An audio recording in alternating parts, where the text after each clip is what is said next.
நண்பர்களே, இன்று முருகன் பற்றிய முருகன் திருச்செந்தூர் போர் ஏன் நடந்தது? இந்த வீடியோ உங்கள் வாழ்க்கையில் நிஜமான மாற்றத்தை கொண்டு வரும். பலர் முருகன் அருளை பெற விரும்புகிறார்கள், ஆனால் சரியான வழிபாட்டு முறை தெரியாமல் கவலைப்படுகிறார்கள். இன்று அந்த குழப்பம் நீங்கும். பழங்கால தமிழ்நாட்டு கோவில்களில் முருகன் பக்தர்கள் கடைபிடித்த ஒரு மறைபொருள் இருக்கிறது. அது வெறும் சடங்கு அல்ல, உங்கள் மனம், உடல், குடும்பம் அனைத்துக்கும் நேரடி தொடர்பு உடையது.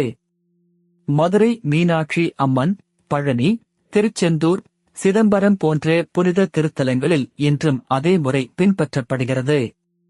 அந்த மரபை புரிந்து கொண்டு செய்தால் பலன் தவிர்க்க முடியாது. முதல் படி, காலை 5 முதல் 6 மணிக்குள் குளித்து தூய ஆடை அணிந்து மனதை அமைதிப்படுத்துங்கள்.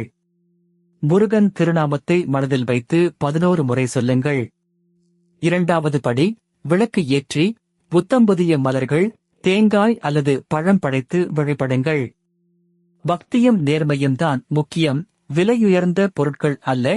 மூன்றாவது படி, முருகன் திருச்செந்தூர் போர் ஏன் நடந்தது தொடர்பான குறிப்பிட்ட மந்திரத்தை தினமும் 27, 54 அல்லது 108 முறை சொல்லுங்கள். 21 நாட்கள் தொடர்ந்து செய்தால் மன தெளிவு கிடைக்கும். நான்காவது படி, வெள்ளிக்கிழமை அல்லது சிறப்பு நாட்களில் உபவாசம் விருப்பமானது, ஆனால் சாத்விக உணவு, பொய்யற்ற வார்த்தைகள், கோபமின்மை ஆகியவை மிக முக்கியம். முருகன் அருள் கூச்சமுள்ளவர்களுக்கும் நிச்சயமாக கிடைக்கும். ஐந்தாவது படி, ஏழைகளுக்கு அன்னதானம், முதியோருக்கு உதவி, கோவிலுக்கு தன்னார்வ சேவை.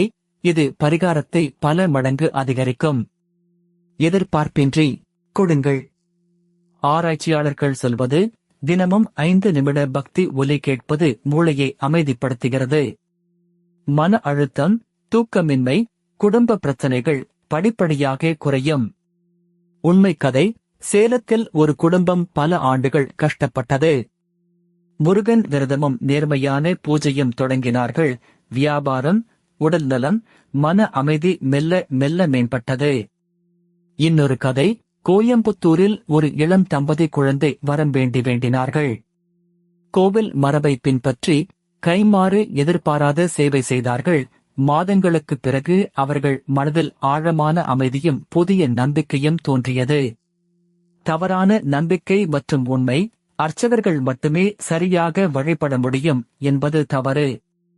இதயத்தில் இருந்து வரும் பக்தி போதுமானது, முறை நேர்மையாக இருந்தால் போதும்.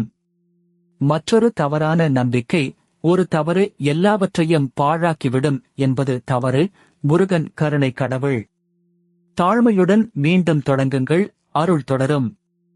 இன்றைய செயல் திட்டம், இன்று இரவு தூக்கத்துக்கு முன் 5 நிமிடம் முருகன் திருநாமம். நாளை காலை விளக்கு ஏற்றுங்கள். இந்த வாரம் ஒரு கோவில் வருகை அல்லது வீட்டு பூஜை அறை சுத்தம்.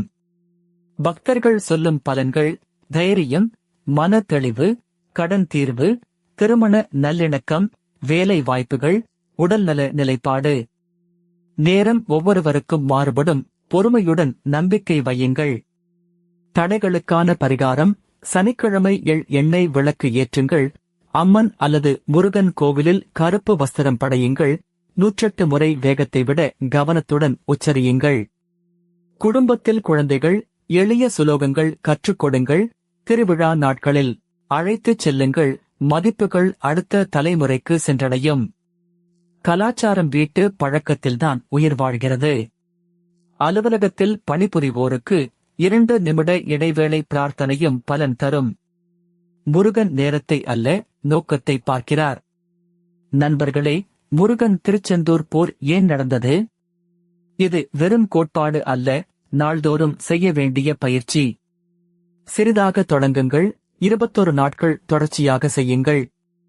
ஆலய மணி சேனலில் சந்தா செய்யுங்கள். தினமும் கோவில் ஞானம், பரிகாரம், தல புராணம் வருகிறது.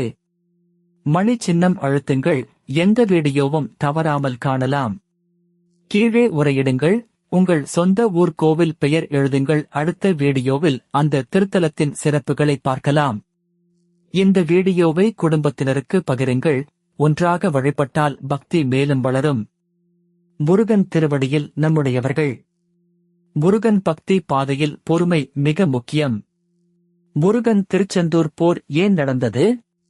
நாள்தோறும் நினைவு கூர்வது மனதை வலிமையாக்கும். இந்த நம்பிக்கையை விடாதீர்கள். முருகன் பக்தி பாதையில் பொறுமை மிக முக்கியம். முருகன் திருச்செந்தூர்